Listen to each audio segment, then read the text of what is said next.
عادل مراد سکرتر جواتا نوند ایکتیا نشتمانی کردستان پیش وزیر صالح مسلم هفسروی که پارت ایکتیا دموکراتی پیاده کرد پیروزباهی سرکفتنا حزب سوریا دموکراتو یپکل روشاوای کردستان به سر تیروزتین داعش کرد. هر وسا عادل مراد دوی کمبونه دا خاج حکومت هرما کردستان کرد و همی درگه سنوری بی مرج لهم برگل کردستان لروشاوای کردستان وکتو ریکی بگرن لهر جور دستوردانکی و خوصفاندنکی و هاریکاریم پی پیشکشی روشاوای کردستان بکن. چلای خوب صالح مسلم هفسروی که پارت ایکتیا دموکراتی پیاده بزاو حلویستین ایکتیا نشتمانی کردستان بلند بها کرن لی برانبر شورش و دستکفتن روشاوای کردستان.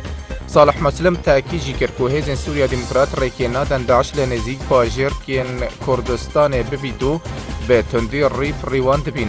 هر وسا پیروزباهی و خوشحالی خوب برانبر ریکفتنات نوبر ایکتیا نشتمانی کردستان و گوران نشان داد و تاکید کرد که لیک نزیکون و لیک دگشتن نوبر لایان سیاسی خدمت به اکرزی و ایکتیا نفمالا کردی دکت.